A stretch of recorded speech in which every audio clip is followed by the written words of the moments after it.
On week 5, we're going to show you the 4th program that you guys haven't seen. That's this one right now. We're starting with broad jumps. You've already done what, 2 sets? Yeah. All right, show me. Huh? Oh, it's perfect.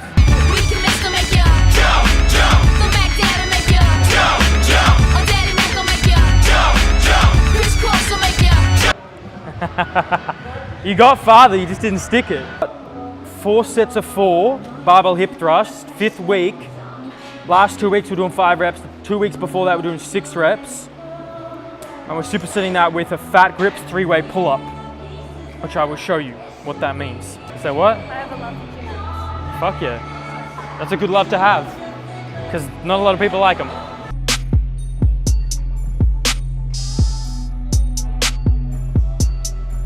So we got 4 reps. So now we're lower down on the force velocity curve, focusing on strength and power. 3.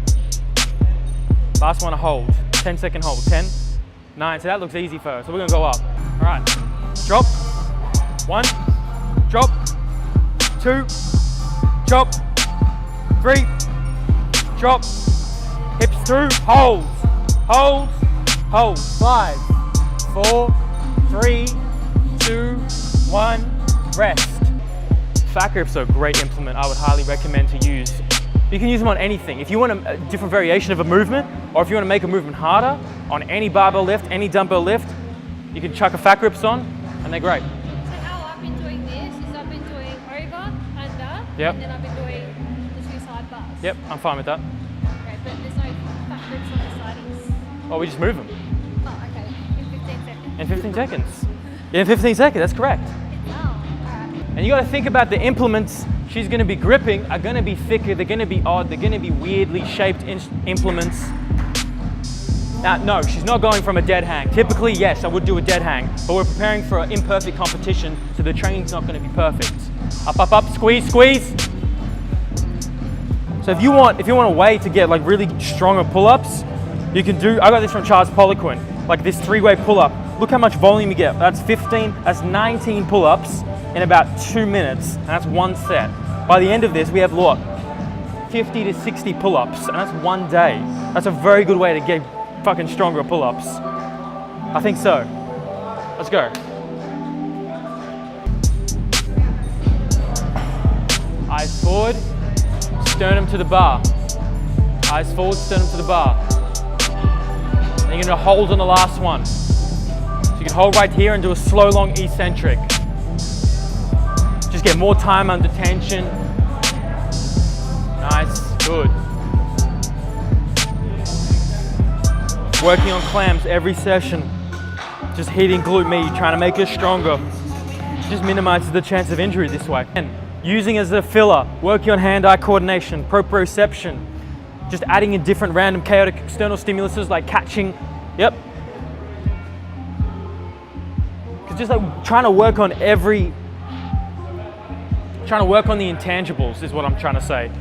Well, yeah, strength, power, speed, yes, important. Yes, grip strength is important. Yes, core strength. But what about these little things? The things you can't really measure, you know? Shout out to Jordan Potts, Exalto, for giving me this idea. We do have to take more risks with her because we have a limited time frame. We have about 3 weeks left, right? So we have to take more risks. We can't afford to have like a 16-week off season because that's not what she has. Yeah. So that's good on her part to push me as well.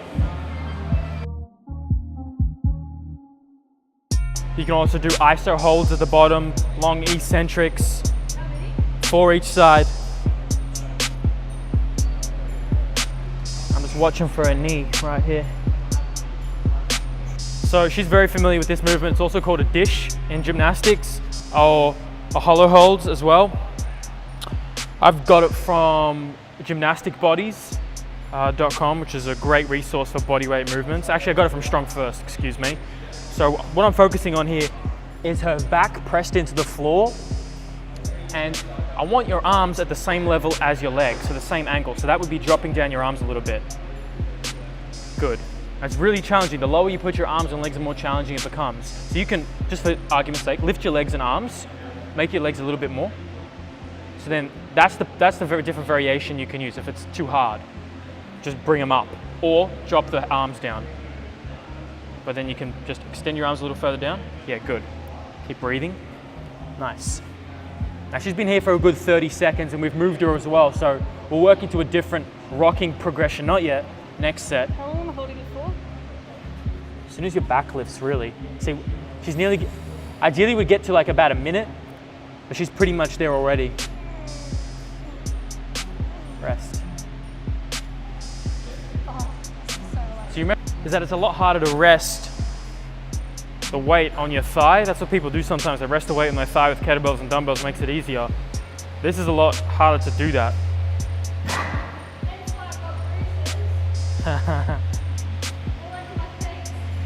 Is that what it's from? Yeah, that's from these.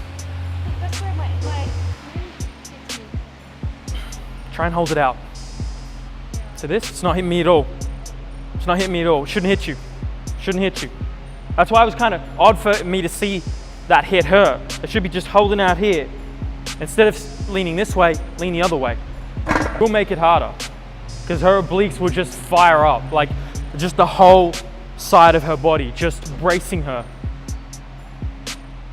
So Alicia's having a nap here. The next progression of the hollow holds, or of just the dish hollow hold, just extending, is a rocking, okay? So she's gonna extend her body, and exactly, she's gonna rock her pelvis back and forth. Because she has to stabilize every time her body moves from one end to the other, her core has to stabilize her from tipping over. So this is a great variation to do, to build just full abdominal strength, core strength. Just real body weight strength right here. Like how many times, tell me how many times a week you train? 6, 7. She fucking, I tell her 6 or 7. to have a day, just give her a one rest day. That's just, my run day. and that's her run, she's still doing shit, you Yeah, know? but I love it though. Exactly. She loves it, it's fun, she thrives off it. That's right. And I feel like if you were just forcing yourself to do it, like if you were just, I don't know, I'm sure there's people out there who are just kind of dreading just getting up, like. As I said, when I messaged you today, that's all I could think of. She messaged me like 11 a.m. Can't wait, it's something I can't wait to train. I'm already excited for it. It's 8 hours. I know, the countdown was on. I was doing like system analysis and stuff. I'm like, I want to be at training. But I want something after this. So once I do, I want the next best thing. I don't want just to train. I want to train for something. Yeah. I want to compete in something. And I don't know what. Okay. That's what I want to pick your brains on. She talks about wanting something after competition. I was watching a Joe Rogan podcast. There's something called the Moab 240. It's a 238-mile race It's like through Utah. Oh. It's what, 500 Ks? A woman won it for the first time by 8 hours or 10 hours or something absurd. Courtney Delwater, just a beast, just a monster. So maybe you compete in that. No, I'll become deteriorated. Yeah. I want to look fit and healthy.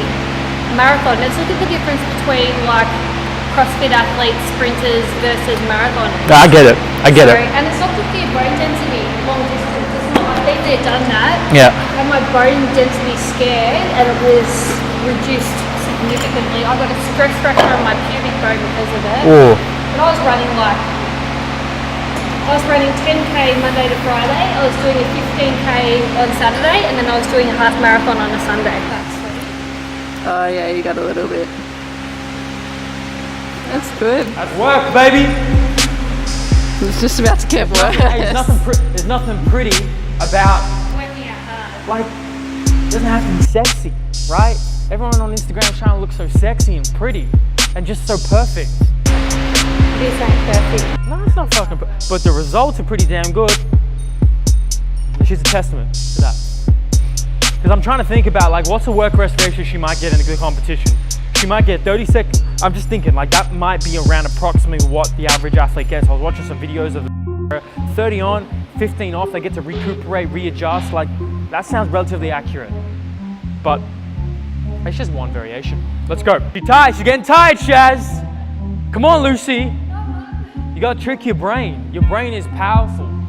Most people give up when they got like still like 30, 20% left in the tank. They don't realize how much they got. You gotta be uncomfortable.